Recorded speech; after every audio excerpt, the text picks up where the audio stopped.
Muito bem, alunos de todos os polos do estado de Rondônia, sejam todos bem-vindos. Olha só, hoje o tema que a gente vai tratar, principalmente, tem a ver com legislação e o marketing para o comércio eletrônico. Nós vamos tratar também sobre os tipos de comércio eletrônico, tá? Os objetivos da aula de hoje são conhecer os tipos de comércio eletrônico, compreender a situação do comércio eletrônico no Brasil.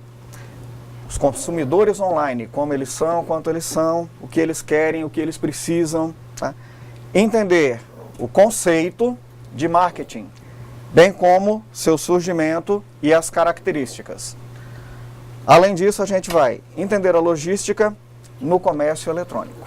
Esses são os assuntos que a gente vai abordar na nossa aula de hoje, tá? Então vamos começar. Internet e comércio eletrônico. As empresas, na atual conjuntura do mundo globalizado, estão lidando com grande e variado número de informações, competitividade mundial, consumidores mais informados e exigentes, opções de compra e venda de produtos e serviços a qualquer hora. Olha que coisa interessante, né? E independente de onde estejam fisicamente localizados. Isso é outra coisa bem interessante. A internet hoje praticamente monopoliza o comércio eletrônico. Por que a internet monopoliza hoje? O comércio eletrônico, na verdade, ele não passa a existir a partir do momento que a internet é criada. O comércio, na verdade, por outras vias e maneiras, já existia antes da internet ser criada. Havia venda, por exemplo, por telefone. Havia venda feita, por exemplo, por mala direta. As empresas utilizavam computadores para fazer imensas listas de fornecedores e mandavam uma correspondência para esse cliente, para ele, em se interessando, entrar em contato com a empresa através daquele mesmo documento e assim fazer a sua compra. Ou então, ela manda uma revista ou um catálogo onde a pessoa escolhe o produto naquela revista e catálogo e manda uma resposta com os itens que ela quer adquirir, com o quantitativo daqueles itens. Então, o comércio, de certa forma eletrônico, não surge a partir do momento da internet. Ele se torna gigantesco a partir do momento em que a internet passa a disponibilizar um meio mais eficiente, mais rápido e dinâmico para esse comércio acontecer. Voltando aqui ao slide, ó, quando a gente fala aqui competitividade mundial. Isso é uma realidade hoje com a internet que ela é impressionante. Na aula passada a gente já comentou um pouquinho a respeito disso, que não existem mais fronteiras para o comércio. Assim como as empresas brasileiras podem se projetar internacionalmente, vocês quando criarem sites ou estiverem trabalhando em empresas, poderão ofertar o produto da empresa de vocês e atingir um cliente na Europa, ou na Ásia, ou na América do Norte, ou em qualquer outro lugar.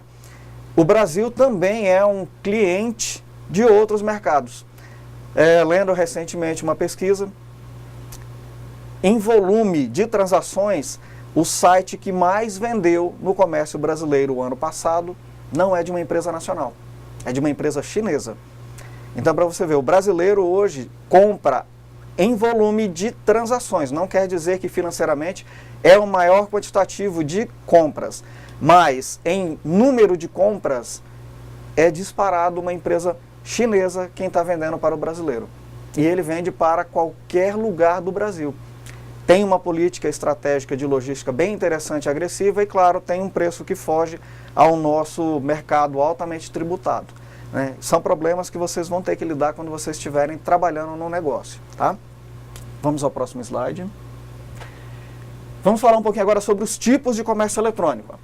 De acordo com Potter e Turban, existem vários tipos de comércio eletrônico.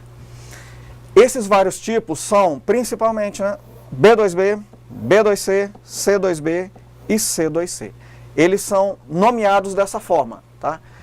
O B2B é o Business to Business. Isso quer dizer o seguinte, que é quando uma empresa vende diretamente a outra empresa. Nós temos também o Business to Consumers, que é quando uma empresa vende para um consumidor, para um cliente, para um usuário final, né? O Consumers to Business, o C2B, é quando um consumidor vende para uma empresa, né? E o consumer to consumer é uma modalidade não muito nova que tem feito uma quantidade gigantesca de clientes, não só no Brasil, não começou no Brasil, mas tem feito um grande volume de negócios aqui no Brasil. Voltando um pouquinho, agora vamos falar sobre o B2B, novamente, Business to Business. Negociação de forma eletrônica entre empresas, ou seja, dois comerciantes, dois negócios, uma empresa e outra empresa. É muito comum, é a modalidade que mais movimenta dinheiro. Aqui é onde a coisa realmente é volumosa em termos de dinheiro. As transações que acontecem entre empresas, elas têm volume muito grande. Então, em termos de relação de transação e monetário, a B2B é a vencedora. Ela movimenta a maior quantidade de dinheiro do mercado eletrônico no Brasil. Provavelmente, eu diria fora do Brasil, porque em qualquer local do planeta, provavelmente esse negócio feito de empresa para empresa vai movimentar um volume financeiro muito maior do que de um consumidor e uma empresa ou uma empresa e um consumidor. O próximo vem a ser o B2C, Business to Consumer. Também, é claro, né, uma negociação eletrônica entre empresa e consumidor. Ou seja, a empresa vende diretamente ao cliente utilizando a internet. Essa modalidade representa a virtualização da compra e venda. Ou agora eu não preciso ir à loja, eu posso ir a uma loja virtual e fazer a aquisição lá. A diferença é que as pessoas escolhem e pagam, tem que pagar também, né? E pagam os produtos através da internet. Esse pagamento pela internet, gente, não precisa ser necessariamente um pagamento feito ali naquele momento. Eu passo o número do cartão de crédito, desculpem, passo o número do cartão de crédito e a transação é efetuada. Eu posso fazer essa transação de uma forma diferente.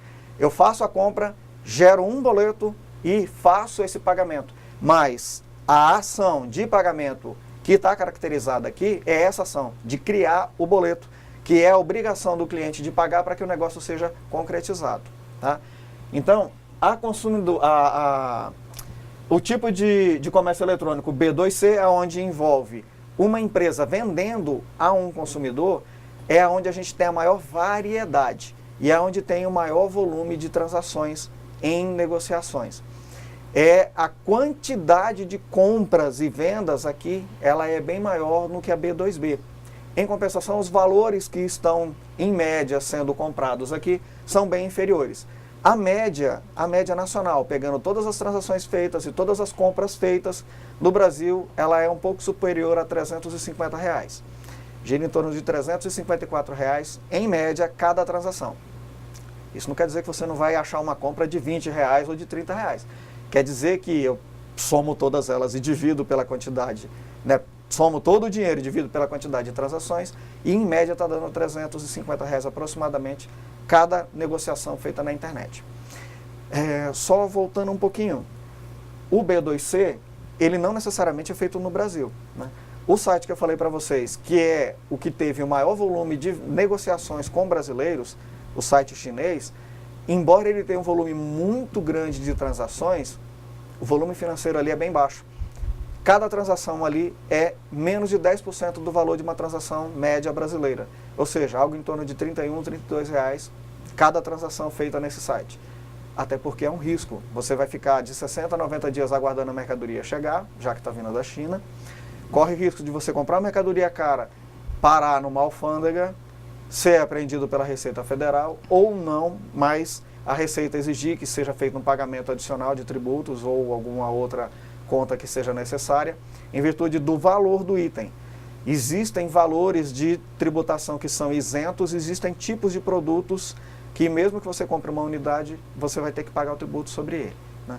Mas vamos voltar aqui aos tipos de comércio eletrônico e vamos agora para o terceiro tipo, que é o C2B, né? O C2B é o Consumers to Business. Consumers to Business. Negociação eletrônica, é claro, né?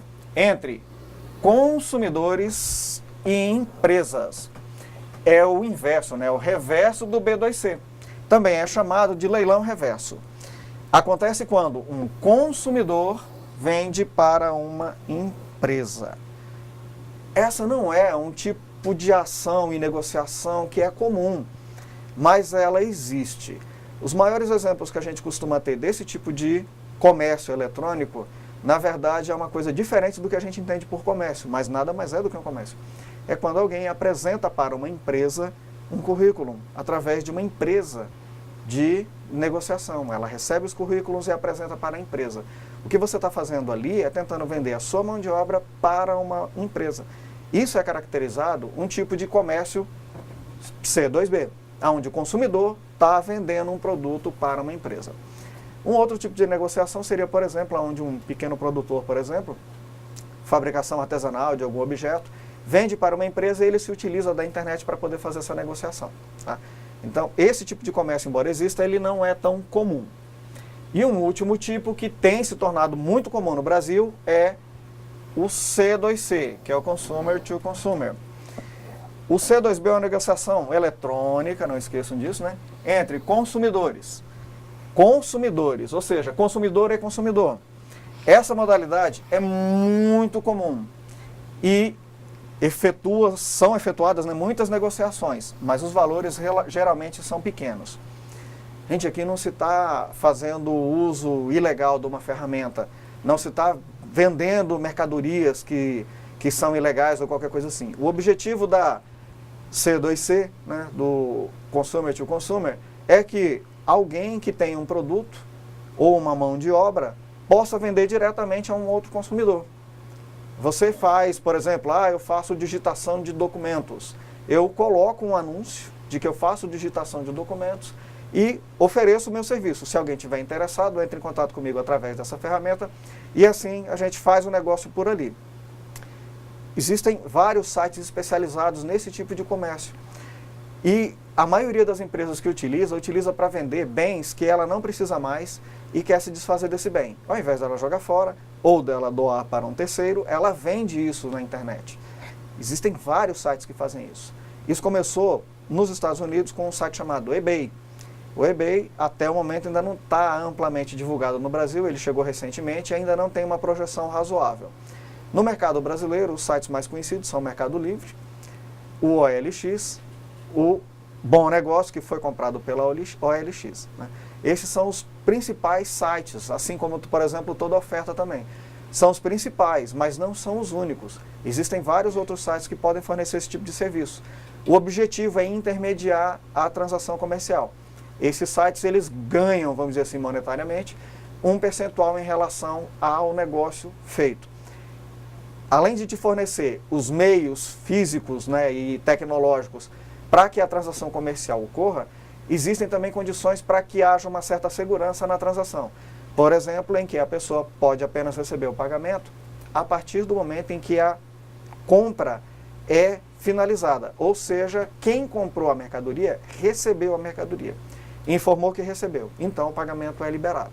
Existem outras modalidades, várias modalidades de negociação, de pagamento dentro do site. Você tem que observar a política de negociação desse site, como é que ela está pautada, como é que você pode fazer os pagamentos.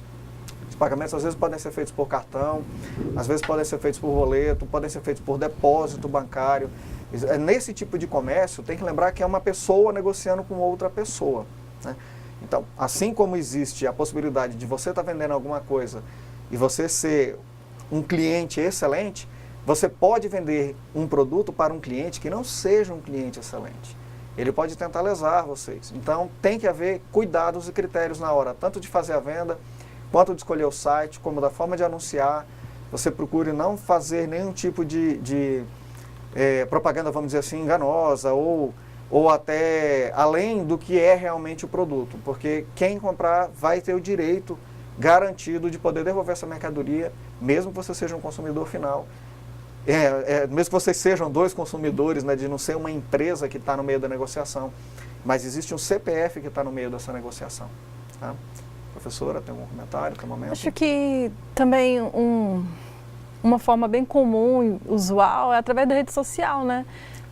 tem várias, dentro da rede social mesmo, comunidades, grupos que fazem aquelas transações comerciais, também é bastante comum, entre consumidores, né? Também um site conhecido é de venda de livros, então de repente eu tenho um livro, eu não uso mais, e aí eu divulgo ele, de repente uma outra pessoa que queira, então a gente faz uma transação comercial entre duas pessoas, não é uma empresa, né? Vamos supor, eu quero vender para o professor Silvio, então utilizo a internet e acabo vendendo um livro que ele quer comprar e a gente faz uma transação entre nós, né? Usando apenas o CPF.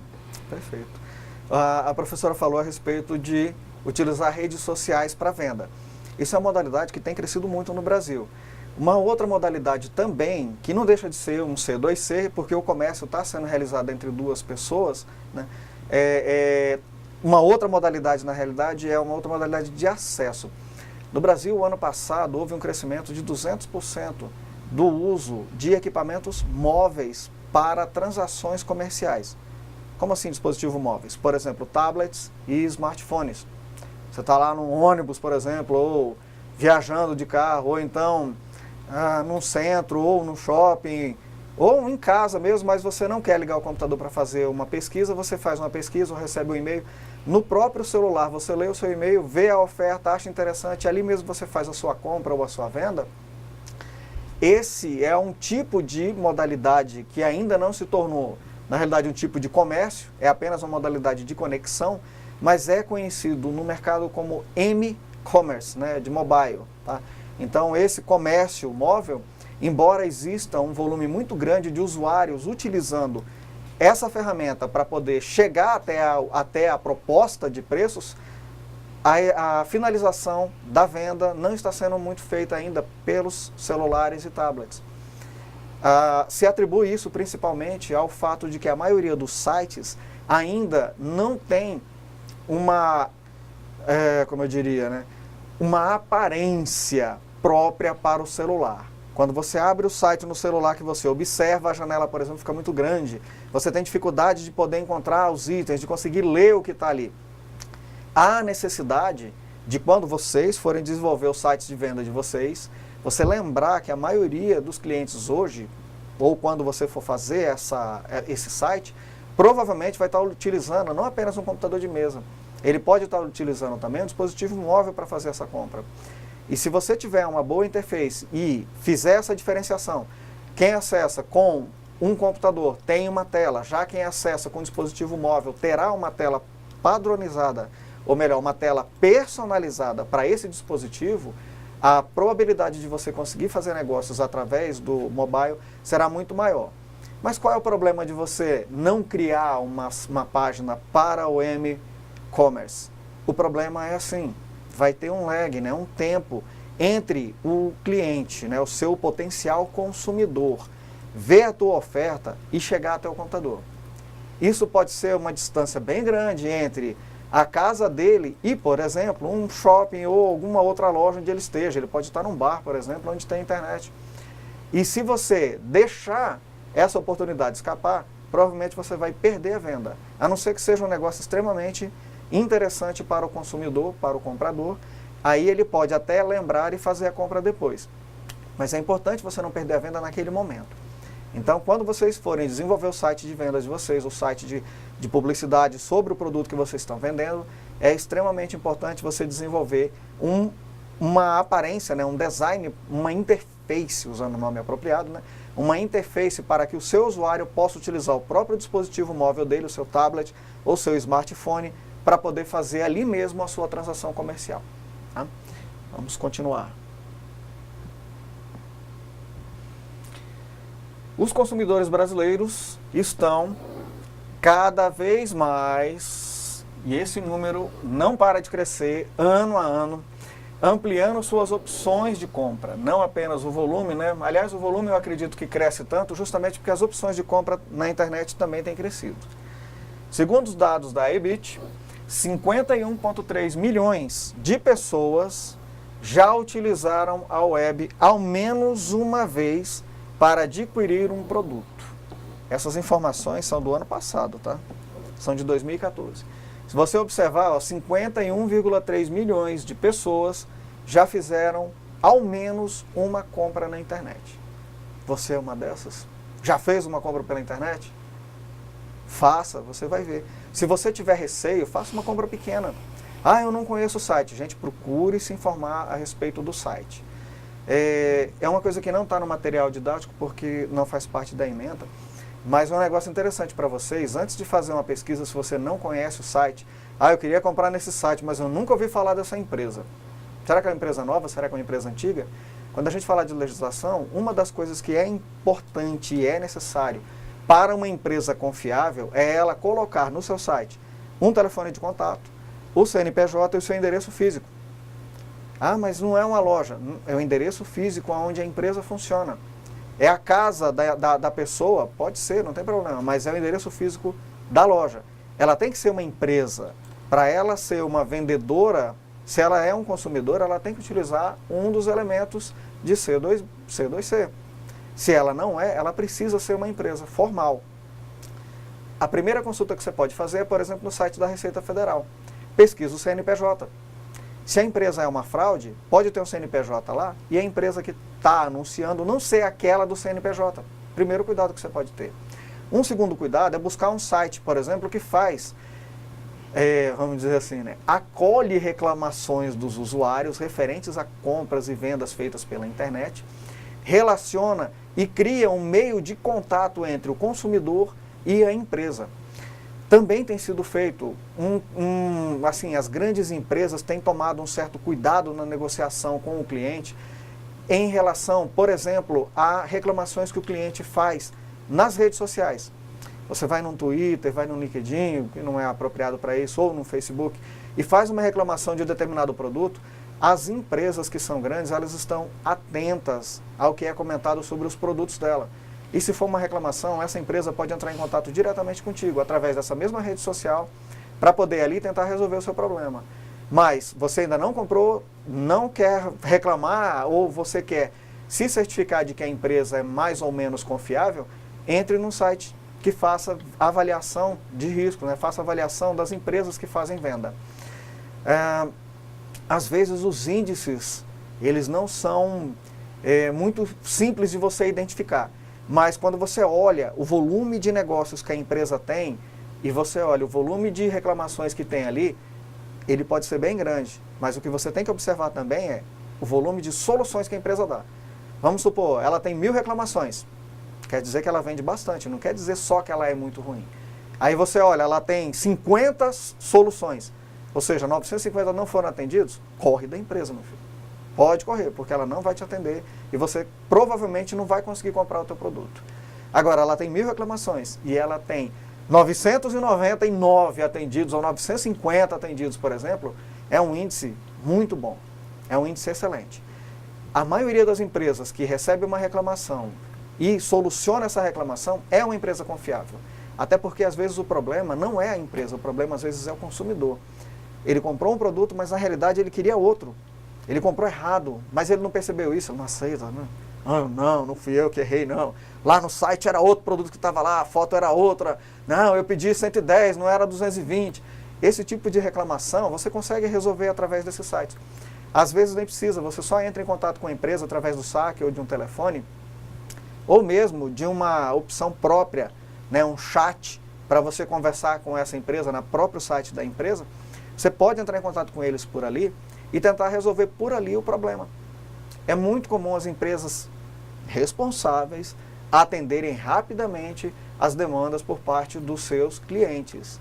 Até porque, se você faz uma reclamação, seja numa rede social, ou seja numa empresa dessas que faz um ranking de como é a pontuação dessa empresa, se ela é uma empresa confiável ou não, é um problema muito grande para uma empresa ter uma imagem negativa nesses meios.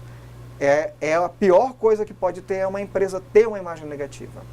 E se ela tiver uma imagem negativa, ela perde cliente muito rapidamente, porque diferente dos outros meios de comunicação, a internet ela é instantânea. Então, imediatamente, um número gigantesco de pessoas vai ver e vai ter acesso àquela informação, vai tomar conhecimento daquele dado e provavelmente isso vai influenciar a decisão dele de fazer a aquisição e a compra ali naquele site ou de buscar um outro.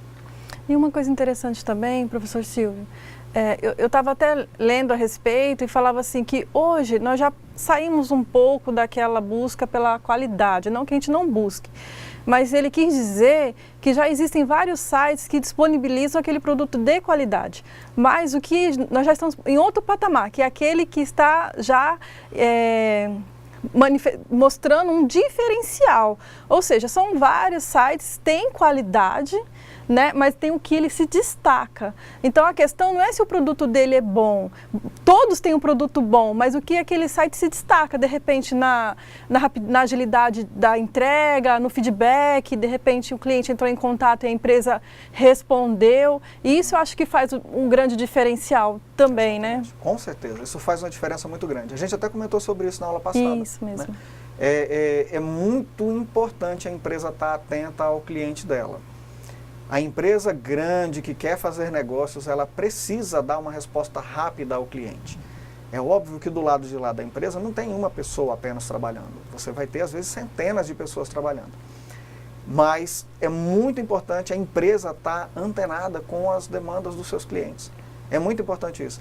Um pequeno vacilo de uma grande empresa pode gerar um prejuízo gigantesco para ela. Então, às vezes, é muito melhor para ela gastar um pouco mais, ou melhor, não é um gasto, é um investimento. Ela investir um pouco mais, colocando mais pessoas para trabalhar, para poder dar esse retorno rápido ao cliente, ou até mesmo automatizando vários desses procedimentos.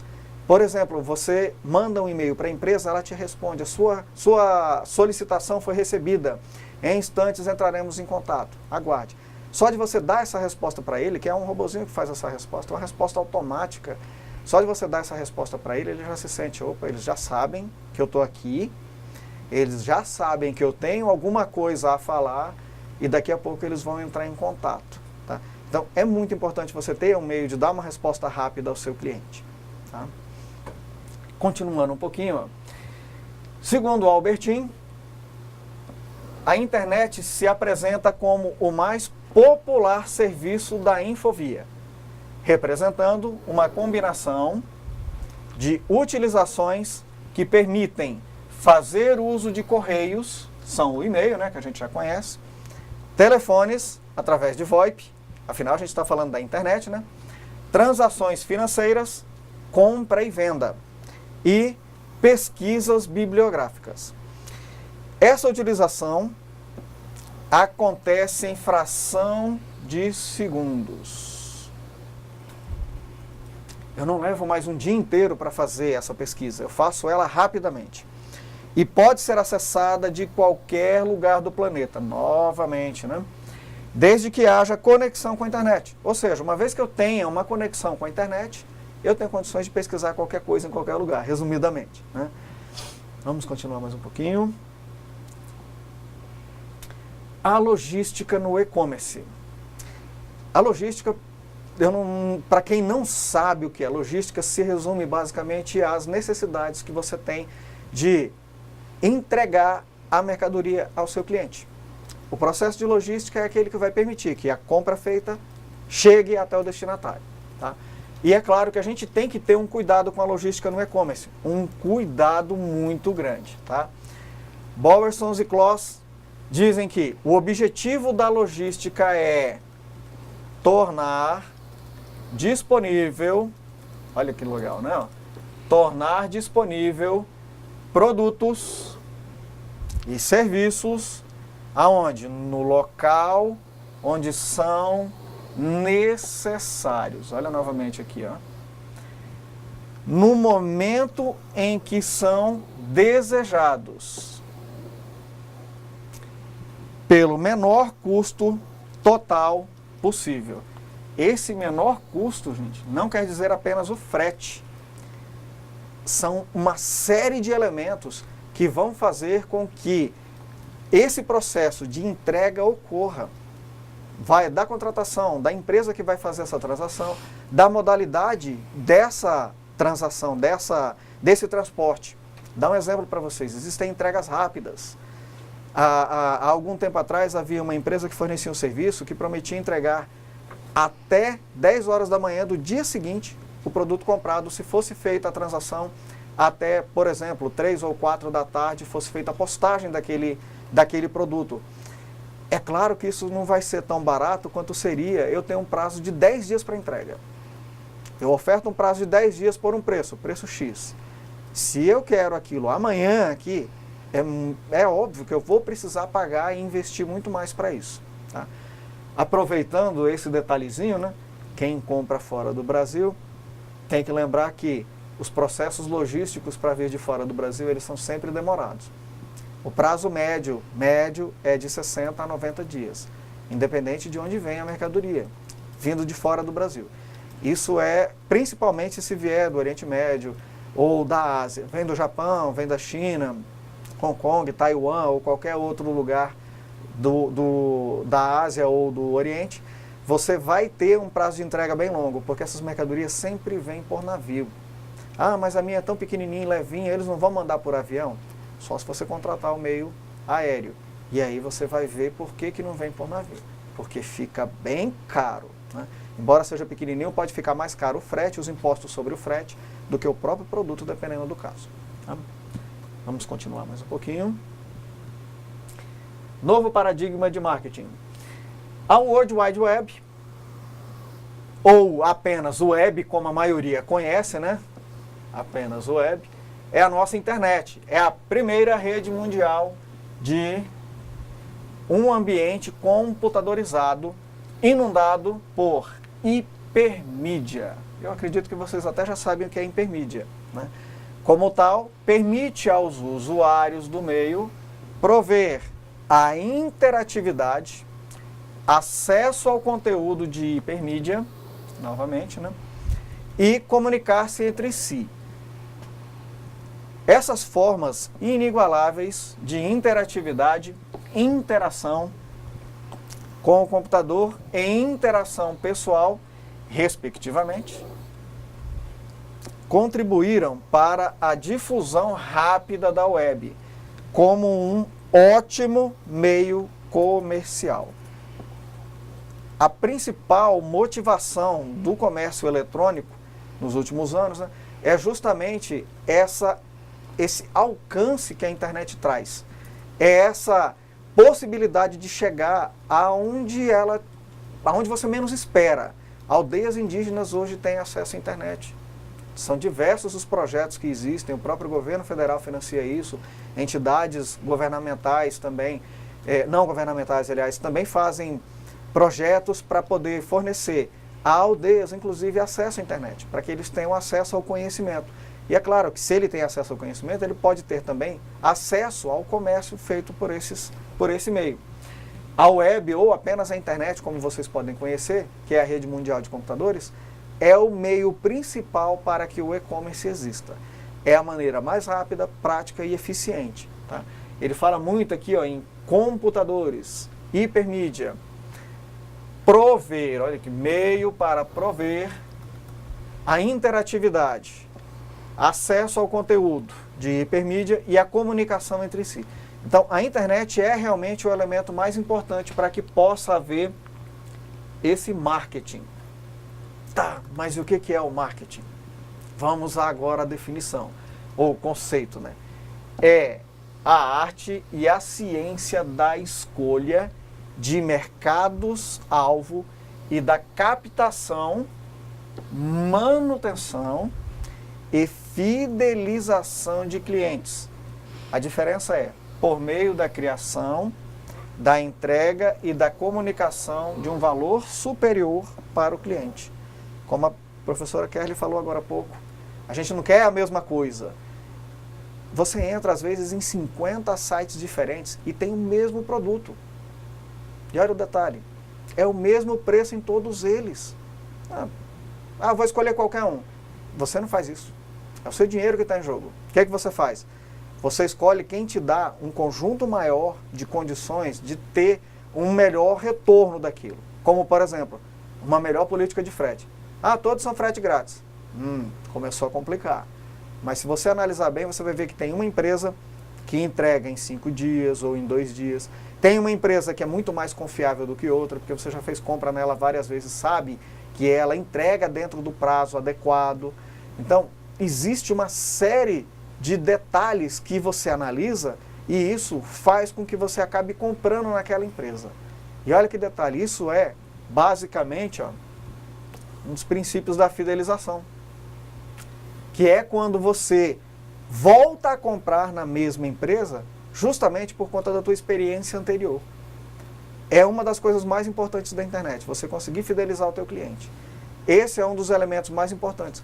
Você vai estar num lugar onde ele vai conseguir acessar N lojas ao mesmo tempo em que ele acessa a sua, ele vai ter acesso a todas as informações que ele precisar para poder fazer a decisão, a tomada de decisão dele, escolhendo uma loja ou outra loja, em razão apenas dos dados que ele tiver ali. E quando ele chega num ambiente onde ele observa e tudo é praticamente igual ou muito parecido, o que vai fazer esse cliente realmente escolher a sua loja é o que ele já teve de respaldo numa compra feita anteriormente. Ou ele buscar nesse site a resposta de outros consumidores que já fizeram uso daquele site e dizendo o que eles acharam da experiência. Comprar nesse site foi maravilhoso. Eles prometeram entregar em 10 dias, entregaram em 2. Nossa, e a embalagem veio perfeita. O produto chegou maravilhosamente bem embalado, exatamente do jeito que eu pedi, exatamente do jeito que eu queria. Tudo foi maravilhoso. Algum problema? O preço, né? Eu queria que fosse metade, mas tudo estava o mesmo preço. Mas isso não é um problema daquele fornecedor, é um problema do produto que você escolheu, né? Então, a fidelização do cliente é uma estratégia necessária e o marketing vem justamente para que você consiga fazer essa fidelização. É o elemento principal, mas você tem que lembrar dos outros elementos referentes ao marketing. Quando a gente fala de marketing, a gente vai questionar algumas coisas. Quem são meus clientes? Outra informação importante. Quem são os meus concorrentes? O que vou entregar aos meus clientes de uma forma melhor que meus concorrentes? Como vou comunicar minhas promessas e entregas? Analisar os resultados alcançados. Se vocês não fizerem todos esses elementos, vocês vão acabar perdendo espaço no mercado. Sempre que você não observar todos esses elementos com a máxima atenção possível, você vai perder espaço para os seus concorrentes. Primeiro, quem são seus clientes? Como assim quem são seus clientes? Você tem que saber a faixa etária, por exemplo. Você tem que saber o perfil deles, a classe econômica deles, o tipo de produto que eles estão querendo, o tipo de negociação que eles querem, se é homem, se é mulher, qual é o perfil do seu cliente. Se você não souber qual é o perfil do seu cliente, você está perdendo terreno para o seu concorrente. E professor Silvio? Sim, por favor. Interrompendo. Eu acho que esse slide ele é muito interessante porque ele visualiza, né, vários pontos importantes. E o que você tem que ter em mente é que marketing, ele diferencia de propaganda. Às vezes a gente ouve falar em marketing, a gente pensa que é propaganda, é só apenas divulgar. E o que o professor Silvio está falando é justamente, é mais do que isso, não é apenas divulgar, mas é fazer o diferencial, tornar o seu site interessante, acessível, de várias formas. Não apenas você divulgar, de repente, olha, vai lá no meu site, uma propaganda, porque existe determinado produto. Mas o marketing, ele se preocupa, além de divulgar o produto, mas em conhecer o cliente, qual a forma de agradar, conhecer o concorrente, o que o concorrente está fazendo, o que eu posso fazer, né? É justamente isso aqui, ó. Todos esses questionamentos que está nesse slide são, assim, muito importantes. Então, quando você, de repente, for criar o seu site, você pode pegar esse slide e tentar responder todas essas perguntas, elas são muito importantes e, com certeza, a partir daqui, de repente, você pode dar um salto muito grande, não é verdade? Com certeza, não tenho dúvida disso, né? Voltando ao cliente, já que a gente voltou um pouquinho rapidamente, por exemplo, você vai criar um site para atingir um público infantil. A abordagem que você vai ter para atingir o público infantil, por exemplo, ela vai ser totalmente diferente do público adulto. É exatamente essa situação que você precisa perceber quando a gente fala que você tem que conhecer o seu cliente. O produto que você quer vender, ele é destinado a um determinado tipo de cliente. Eu vendo de tudo um pouco. Então você vai ter que verificar qual é o tipo de cliente que você quer atingir o maior número deles. E aí você direcionar e criar os seus sites e criar os seus produtos fazer a colocação, inclusive, gente, às vezes uma cor. Você coloca uma cor no teu site, você pode destruí-lo ou levar ele à glória. Apenas mudando uma cor no site. São detalhezinhos muito pequenos. Vocês estão vendo a interface humana agora com a professora Sabrina, o outro professor eu não conheço, né? Mas vocês estão vendo ali justamente questões referentes a isso. Às vezes você somente colocando uma corzinha ou colocando um desenho ou um ícone diferente no seu site, você vai trazer uma coisa que vai agradar o seu cliente. E uma coisa que eu falei na aula passada, eu volto a repetir. Você não pode ficar parado no tempo. Fez, ficou bonitinho, legal, bacana, excelente, ótimo. Já começa a pensar no que você vai fazer amanhã. Ou no máximo depois de amanhã, ou daqui 3, 4, 5 dias. Não deixe o seu site parado. Faça sempre uma inovação. Traga sempre alguma coisa diferente para agradar o seu cliente e fazer com que ele fique no seu site. Toda vez que ele volte no seu site, ele tem uma surpresa. Isso vai fazer o seu cliente muito satisfeito. Voltando, né, como a professora falou, é muito importante conhecer também o concorrente. Saber o que ele não faz pelo seu cliente. Saber, por exemplo, o que ele está esquecendo de fazer pelo seu cliente. Isso é muito importante. Saber quem são os seus clientes que ele está atendendo. Por que ele está comprando lá e não contigo? Por que ele compra no concorrente ao invés de comprar no seu estabelecimento? Esse tipo de questionamento vai fazer com que você entenda aonde é que estão os seus erros. Aí você pode melhorar esses seus erros através do conhecimento, principalmente do seu concorrente. Ah, eu sou monopólio. Não acredite nisso. Você pode ser monopólio aqui no Brasil. Ninguém é monopólio no mundo inteiro. Você pode ser monopólio na sua cidade. Agora tem internet. Isso é um problema, né? Então, você não pode pensar que o seu cliente vai ter somente você como opção. Se ele tiver só você como opção e você não for uma excelente opção, ele vai buscar um outro concorrente seu e ele vai encontrar, né? O que mais que é importante? Estou esquecendo alguma coisa, professora? Não, acredito que não. Não. Ó, entregar aos seus clientes de uma forma melhor que seus concorrentes, né? Mais ou menos isso que eu acabei de falar para vocês, né? Comunicar minhas promessas e entregas. É aquilo que eu falei um pouco antes, gente. Manda um e-mail. Teu pedido foi processado. Estamos empacotando suas mercadorias. Tua mercadoria saiu. Foi coletada hoje. Olha que legal. Você coloca lá um código para ele encontrar, ou um link para ele encontrar a sua mercadoria onde ela estiver. Você cria um meio de rastrear o seu produto.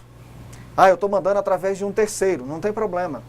Você tem um contrato com esse terceiro te disponibiliza um meio, um código, um número de conhecimento, um código de rastreamento, onde você lança esse código no seu site, o cliente clica nele e tem exatamente aonde é que está a mercadoria dele. Ó, saiu já da base 1, está na base 2, próximo passo é a base 3 e aí já é a entrega para sua casa. O cliente saber que a mercadoria dele já está na base 2, já próximo à entrega, vai dar a ele assim uma certa tranquilidade. Além do que é um elemento que provavelmente o seu concorrente não tem. Ou pior, você não tem e ele tem, né? Vamos continuar então. Gente, uma outra coisa importante antes de mudar de slide não adianta nada você fazer tudo isso, coletar um monte de informações e você não estar antenado a ela. Analise sempre os resultados alcançados. Faça um antes e um depois. Continuando. Características de marketing. Segundo Buzz Allen e Hamilton, compreender as características do setor. Compreender economias de escala e escopo, tendências dos impulsionadores da tecnologia, o que vem de novo por aí na tecnologia, né? Efeito de fatores externos, como regulamentações e políticas públicas. Vocês sempre vão ter que estar antenados a novas tecnologias disponíveis, não de comércio, mas de meios para melhorar o seu negócio, por exemplo, ou a sua relação com o cliente, ou ainda a sua proximidade com o cliente, tá? Uma nova tecnologia pode facilitar extremamente, por exemplo, a questão do pagamento. Dá mais segurança, por exemplo. Então, se você não está antenado a isso e um outro concorrente pode estar, ele pode passar à sua frente e tirar alguns clientes seus, né? Efeitos de fatores externos, como regulamentações públicas, você tem que ficar observando se o governo não está tramitando alguma nova lei, não foi votada alguma nova lei, que vai modificar a alteração, ou melhor, vai alterar, né, o sistema de negociação sua com o seu cliente, né? Continuando mais um pouquinho. Características de marketing, ainda segundo Buzz Allen e Hamilton. compreender o tamanho e as necessidades de crescimento do mercado. Mercado-alvo atual, características do segmento-chave. Você sempre vai ter um segmento-chave, não é possível. Mercado doméstico versus global. Necessidades implícitas e explícitas do mercado. Essas características, gente, são muito importantes, você conhecer, identificar e estar atento a elas. Principalmente para você poder saber, por exemplo, compreender o tamanho e as necessidades do crescimento do mercado. Se você não sabe que o teu mercado está crescendo, você pode ter um problema muito sério. Vou dar um exemplo. Alguns anos atrás foi lançado um produto chamado Netbook. Foi um produto muito interessante para um momento muito interessante, muito legal. Muitas empresas não perceberam que seria uma tendência boa e deixaram para comprar quando o mercado já estava querendo muito aquele produto. Perderam dinheiro. Pior, elas não perceberam que entrou um outro produto, basicamente na mesma área de atuação, na mesma faixa de preço e faixa de atuação, que são os tablets. Os tablets tomaram, de certa forma, muito o mercado dos netbooks. E muitas empresas perceberam isso tardiamente, quando o cliente já não estava mais interessado em netbooks. E compraram estoques e ficaram meses e meses e meses com promoções, perdendo dinheiro, com promoções para vender e se desfazer de um estoque de netbooks que o mercado já não queria mais. Então, se você não estiver atento às novas movimentações e necessidades do mercado, você certamente pode ter prejuízo, né? Mercado-alvo, você precisa saber qual que é o teu mercado-alvo. Se você não souber qual é o teu mercado-alvo, você pode mirar em um lugar e não acertar nenhum. Você não sabe qual é o mercado na realidade, você não está mirando em lugar nenhum. Você precisa ter um alvo para você poder acertar. Então, se você não tem um mercado-alvo, você não tem um caminho a seguir. Que estratégia você vai usar? O que você vai fazer para poder atingir os seus objetivos se você nem sabe quem é o teu mercado? Quem é o teu principal mercado, né? Características do segmento-chave, você geralmente tem um segmento que é o teu principal, você tem que estar antenado a ele, tem que estar observando esse segmento, né? Mercado doméstico versus o global. Eu não quero atingir, eu não quero vender para os Estados Unidos, eu não quero vender para a Coreia, eu não quero vender para a Ásia, eu quero vender só no Brasil. Não quero nem vender no Brasil, eu quero vender só na minha região, só no meu estado. Se você não tem essa percepção, e isso você vai ter quando você fizer uma análise mercadológica, uma análise através do marketing do seu negócio. Se você não tiver essa percepção, você pode investir uma quantidade de dinheiro muito grande e não ter retorno nenhum referente a esse investimento que você fez.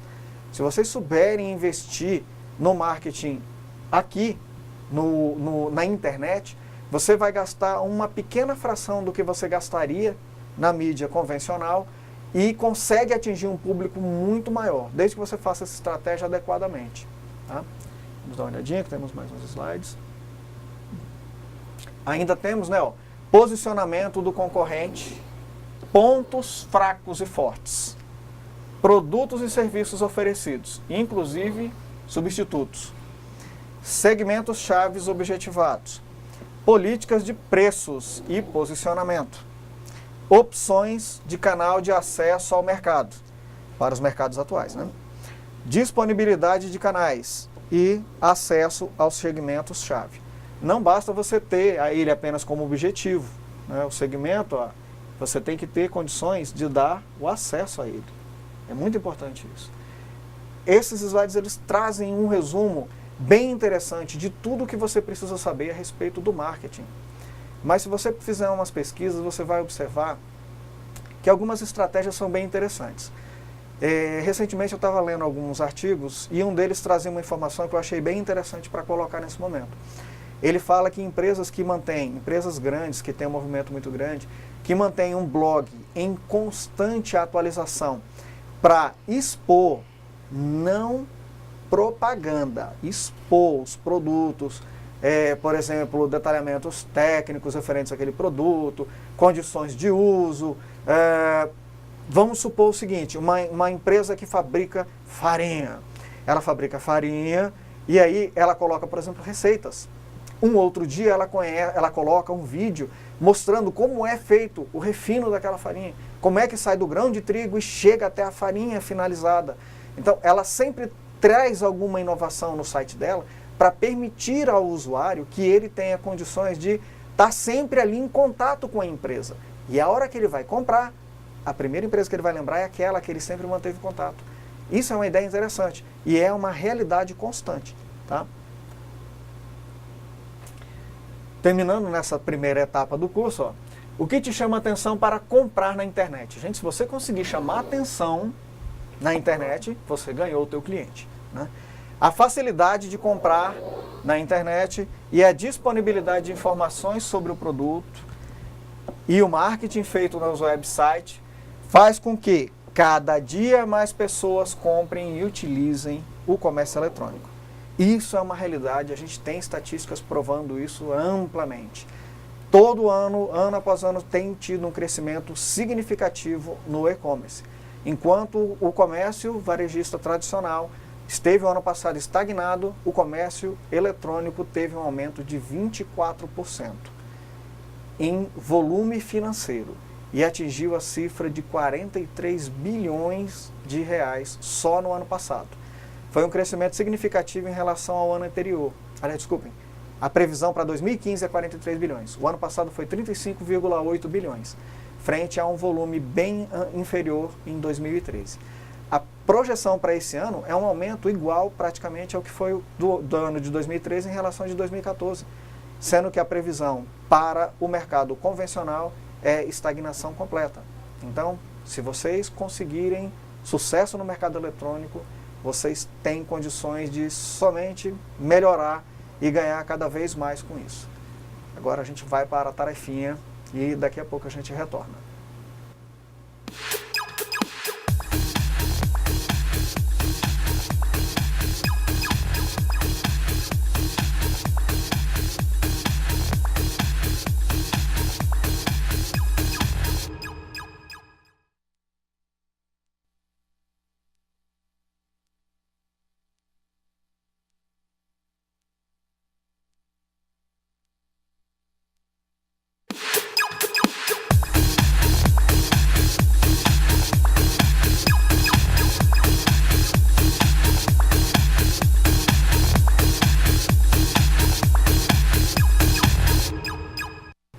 Conseguiram fazer responder todas as perguntas?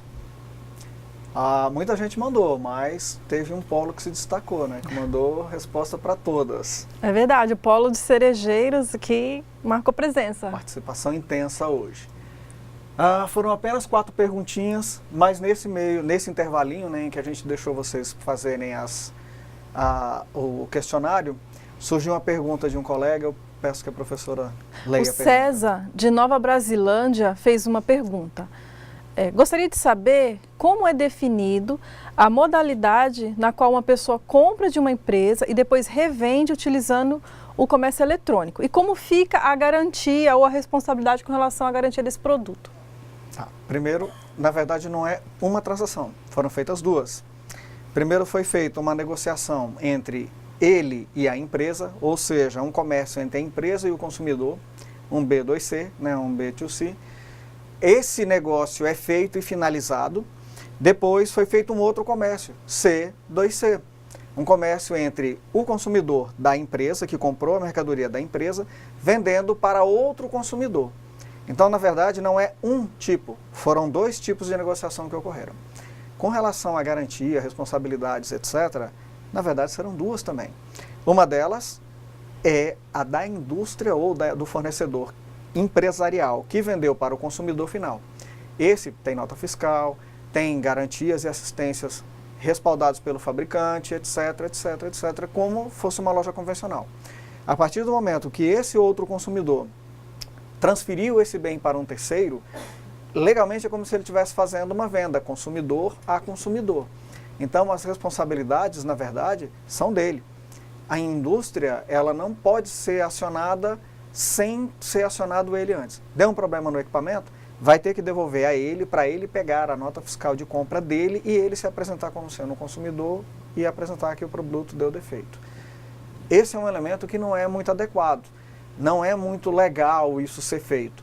As implicações ao comerciante intermediário, que é um consumidor de fato, uma vez que ele não é uma empresa, elas não são muito claras para o consumidor final, não o consumidor intermediário.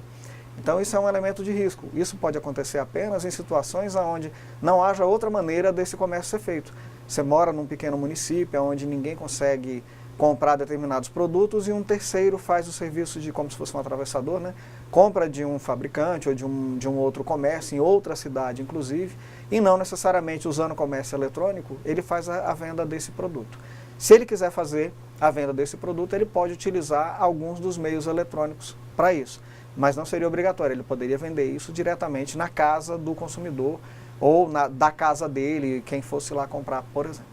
Até porque, né, professor, nessas duas transações aí, primeiro empresa e consumidor, e depois entre um consumidor, que é C2C, né, entre um consumidor e outro. Para que esse consumidor, ele, em tese, né, tivesse condições de dar essa garantia aí, semelhante à empresa, ele teria que ser um revendedor cadastrado, né? E aí ele seria aí ele teria condições de passar essa garantia daquela empresa. Do contrário, seria aquela transação não convencional, que seria aquela, de repente, você compra um produto e depois você revende, só que você não tem condições de passar nota fiscal e nada assim. A nota fiscal é da primeira transação comercial, né? Exato. Até poderia surgir o questionamento, mas eu posso ir na prefeitura e pedir uma nota fiscal avulsa. Você pode, mas a nota fiscal avulsa ela é para serviços. Ela não contempla a mercadoria. Tá? O ISS é apenas imposto sobre circulação de serviços e não sobre mercadorias. Então você poderia apenas revender serviços, que é a mão de obra. Né? Então não teria condições de você fornecer uma nota fiscal de um consumidor para outro. Só quem pode fornecer uma nota fiscal de verdade é uma empresa, para um consumidor final ou para outra empresa. Tá? Antes da gente ir para as perguntinhas e respostas, eu fiz um levantamentozinho rápido aqui de quais foram os setores comerciais que mais fizeram negócio pelo comércio eletrônico o ano passado. A professora Kelly vai ler os principais, praticamente todos na verdade, né? Ela vai ler os principais. Enquanto a gente vai fazendo as respostas, vocês vão pensando e depois vão respondendo para ela qual é, na sua opinião, o setor que teve o maior volume de negócios em transações feitos na internet em 2014. Quais são os setores? Então vamos lá, as hipóteses, né, aos setores, que é brinquedos e games, esporte e lazer, os eletrônicos, casa e decoração, informática, livros, que é assinaturas e revistas, telefonia, que aí entra celulares, eletrodomésticos, perfumaria, cuidados pessoais e saúde ou modas e acessórios. E aí, qual que você acha que gerou o maior número de transações comerciais? As perguntas que a gente fez para vocês foram: quais os tipos de comércio eletrônico? Quando um consumidor utiliza um site como OLX, Mercado Livre, qual é o tipo de comércio eletrônico que está sendo praticado? Identifique, ao menos, 3 vantagens para a utilização do comércio eletrônico. E qual é o objetivo da logística no e-commerce? Todas as perguntas tiveram ao menos uma resposta. Né? Cerejeiras, por exemplo, mandou resposta para todas elas. Para todas elas. Vamos lá, professora. Quais os tipos de comércio eletrônico, segundo então, os nossos estudantes? O aluno Adalto de Cerejeiras respondeu B2B, B2C, C2B e C2C. Exatamente o que está no nosso Respondeu certinho, conteúdo, né? Alternativa. Parabéns para o Adalto. Mais alguma resposta? Não. Então vamos para a próxima pergunta. Quando um consumidor utiliza o site OLX ou o Mercado Livre, por exemplo, tá? Não existem só esses voltando, né? Eu já falei sobre isso lá durante a aula. Existem vários outros. O primeiro que iniciou esse tipo de comércio foi um americano chamado eBay. Ele já está no Brasil, mas ainda não tem uma força como ele tem lá. E existe também, por exemplo, o Toda Oferta que tem aqui no Brasil. Que tipo de comércio eletrônico está sendo praticado nesse caso? O aluno Adalto de Cerejeiras, novamente, né, respondeu que é o C2C. Respondeu corretamente. Respondeu né? corretamente a alternativa. Inclusive, né, durante os nossos slides, né? Consumer to consumer, que é a venda de consumidor para consumidor. O Mercado Livre, para quem não conhece, é um ambiente de negócios onde uma pessoa comum se cadastra, a partir desse cadastro ela pode colocar à venda qualquer coisa. É claro que existem inúmeras regras. Você lê o regulamento, se inteira dessas regras e você pode colocar à venda qualquer coisa. Não se deveria, né, nesse tipo de coisa, não se deveria comercializar produtos novos. A ideia disso daqui é você revender produtos que você comprou e não gostou, você comprou e não serve mais, você comprou e já fez uso dele o suficiente, mas ele ainda está em excelente estado e você quer passar para frente. Você não quer descartar porque ainda está servível. Gente, pra vocês terem uma ideia, eu já vi lixo praticamente, que a gente considera lixo sendo vendido pelo Mercado Livre ou pela OLX. Que são coisas que pra gente, você fala, gente, quem vai querer comprar uma porcaria dessa? Isso daí não serve pra mais nada. Mas às vezes a pessoa é um colecionador e tudo que ele quer é exatamente aquilo que pra você é lixo. Tudo que você imaginar. Eu só não vejo assim, casca de banana usada eu nunca vi. Né? Mas se você parar e procurar, você vai encontrar calota de carro amassada e quebrada, roda empenada, pneu usado. Só falando de coisas de veículo, por exemplo. Você acha relógio de parede de empresas, por exemplo, chaveiro. Tem gente que coleciona chaveiro. Né? Lembrancinhas, estive em tal lugar.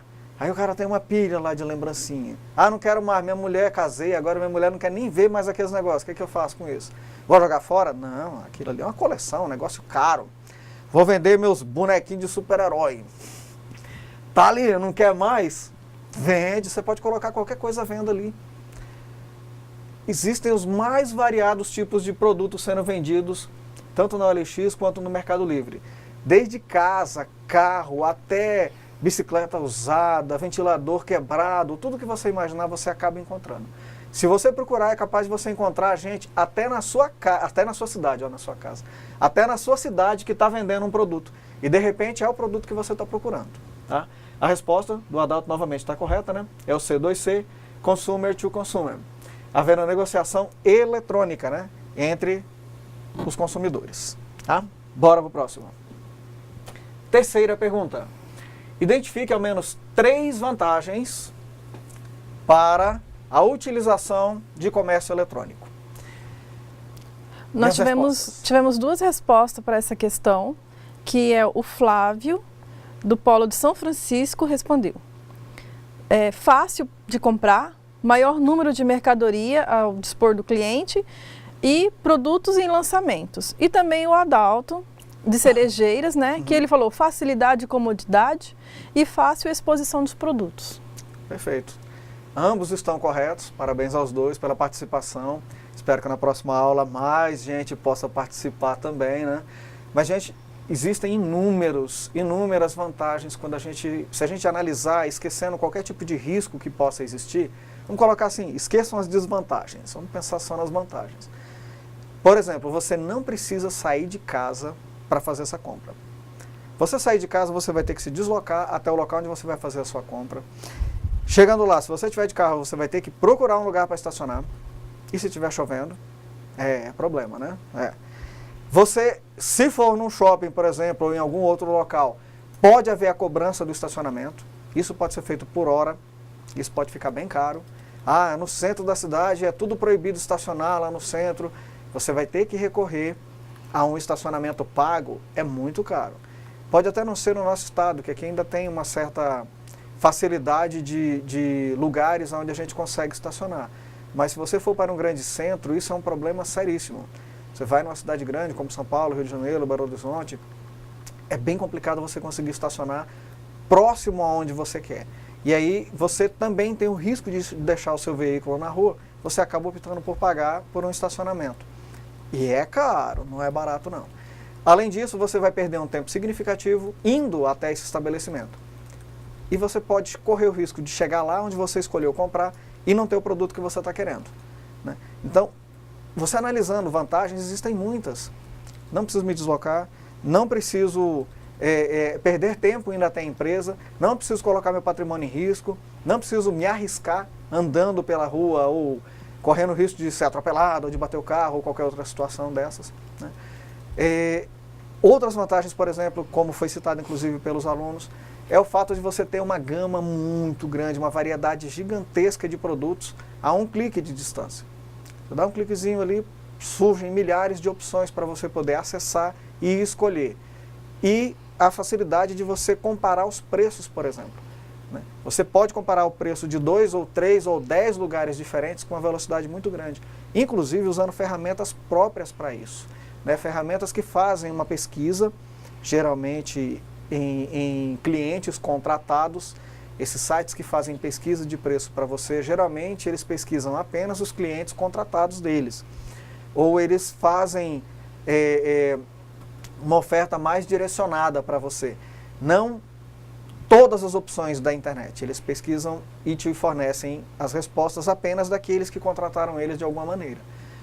Mas mesmo assim já dá uma boa ideia por onde você pode começar a pesquisar o produto que você está querendo comprar. Tá? Aqui a gente colocou o seguinte, facilidades de comparação de preços entre diversos sites. Realmente é muito fácil você comparar esses preços. Facilidade para encontrar exatamente o que você está procurando.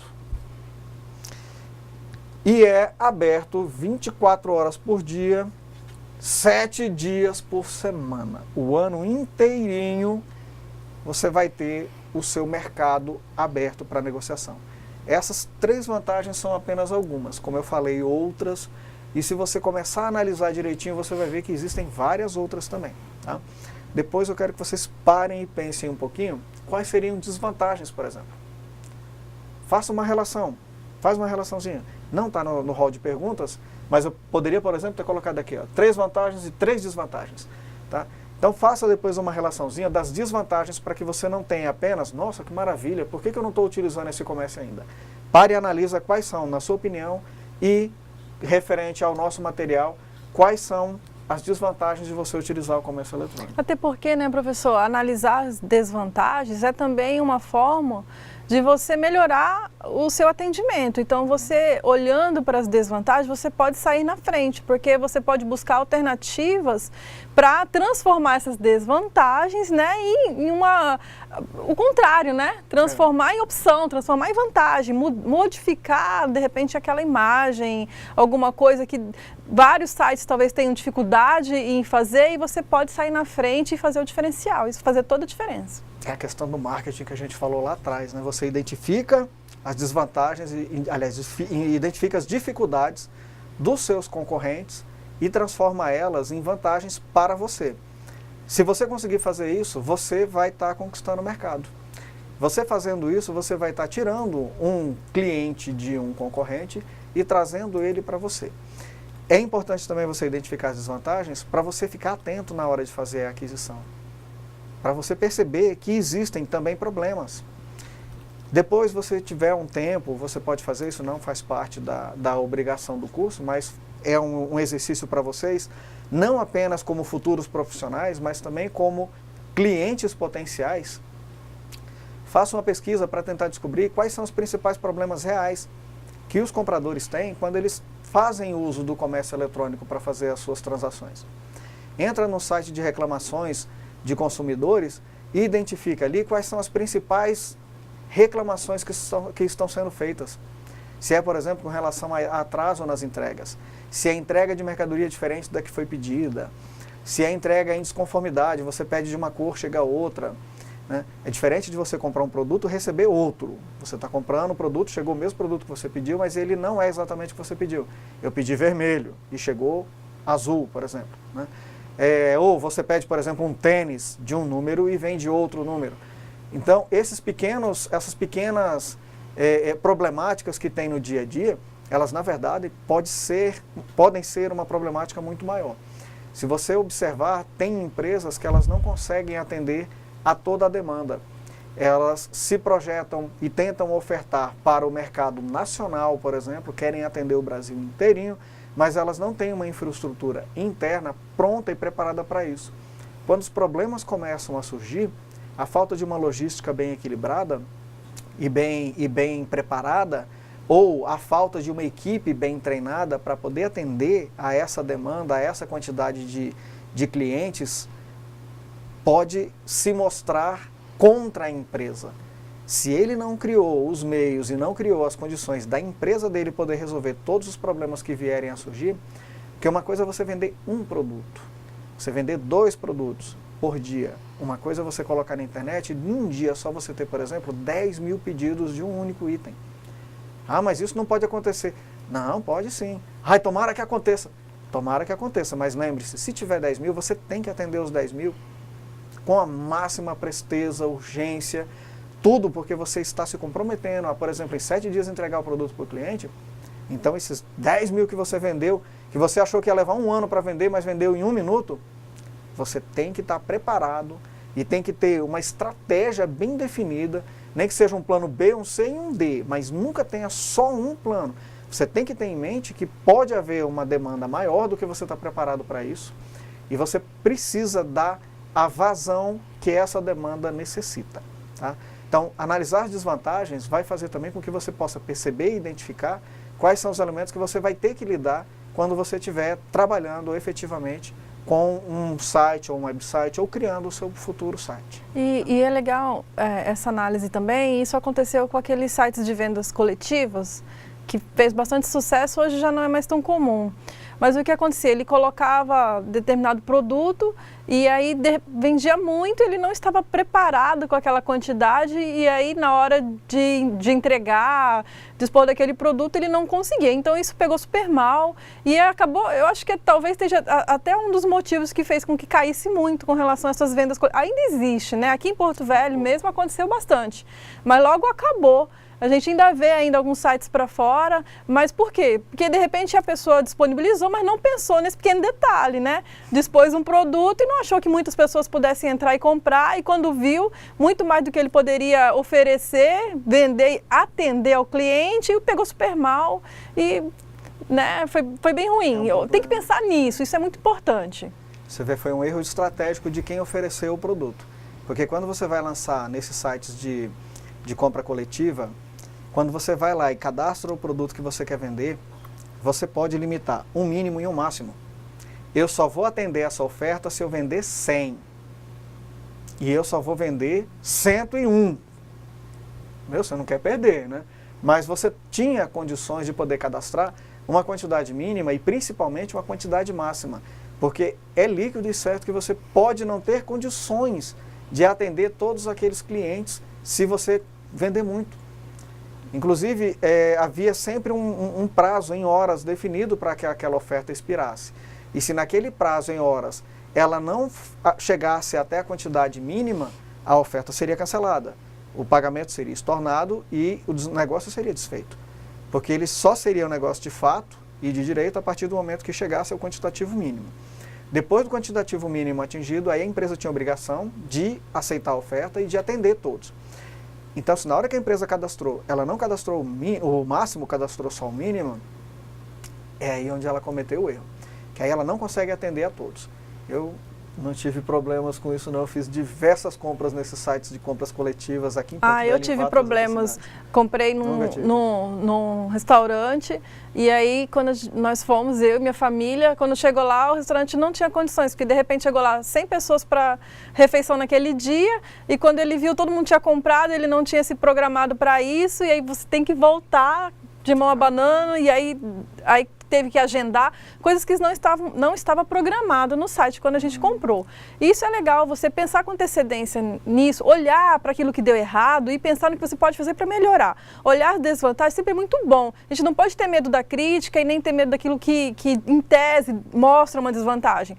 Porque isso é uma oportunidade de repente, sair na frente e fazer a diferença.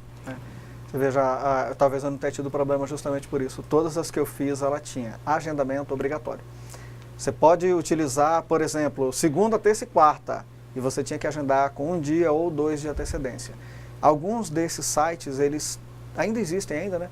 Ainda existe porque eu usei esse ano, né? Então, ele te dá a obrigação e ele te dá já ali o link. Você entra naquele link e faz o seu agendamento ali.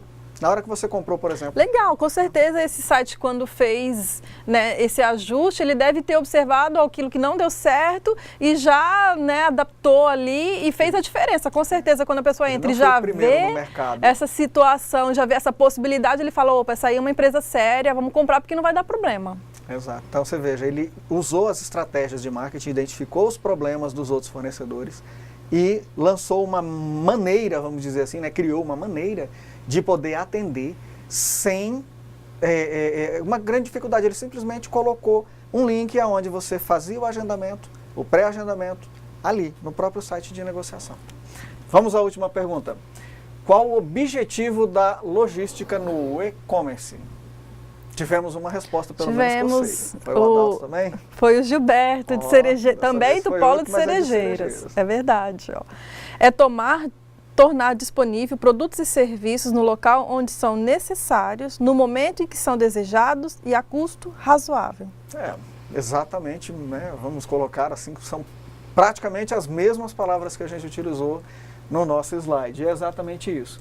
O objetivo da logística é tornar disponível produtos e serviços no local onde são necessários, no momento em que são desejados. Isso aqui é o mais difícil, né? Eu queria agora. Calma, filho, está em São Paulo, tem que chegar aqui, né? Pelo menor custo total possível.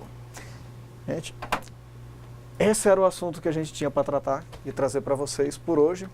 Eu novamente lembro a vocês. Mas olha só, professor, importante. Lembra que nós falamos dos nossos setores, né? E aí, isso é super importante. Então, nós tivemos duas respostas. O Polo de Ouro Preto falou que acredita que seja a telefonia, que tenha maior número de transações comerciais. Quando eu olhei pela isso, internet. eu também pensava que fosse... Eu também Na realidade, eu pensei em eletrônicos. Então, e o Polo de Alta Floresta falou, né, que acredita que seja eletrônicos. Passe para os alunos agora. Então, olha, assim eu também, quando o professor chegou com essa estatística aqui, eu também fiquei, nossa, não acreditava, né? E o vencedor é moda e acessórios, 17%. Seguido de perfumaria, eletrônicos, telefonia, que aqui ficou em quarto lugar com 8% de transações, livros, assinaturas e revistas, informática, casa e decoração, eletrônicos, lá embaixo, esporte, lazer e brinquedo por último. Ou seja, moda e acessórios ficou em primeiro lugar, né? Lembrando que é volume de transações, não volume financeiro. Se a gente colocar volume financeiro, essa ordem vai com se certeza, alterar, né? Vai dar uma diferençazinha. Porque às vezes um único computador vale um guarda-roupa inteiro. Gente, não esqueçam de ir lá no AVA e fazer as atividades. A gente teve um número significativo de atividades que já foram, de alunos que já fizeram atividade, mas ainda tem muita gente que não fez. E na nossa próxima aula já vai ter expirado o prazo para fazer a primeira. Lembre-se, 40% da sua nota depende de você fazer essa atividade e a próxima que inicia na próxima semana. Aliás, eu acho que ela inicia hoje, dia 18. Isso hoje mesmo. Já vai estar então disponível a segunda atividade também para vocês já fazerem. Quem não fez a primeira, corre, faz a primeira e já aproveita e começa a segunda. ainda dá tempo, né? Faz logo. Dá tempo, ainda tem ainda 6 dias. Gente, uma boa noite, obrigado pela participação de todos e até a próxima aula. Boa noite para você e até a semana que vem.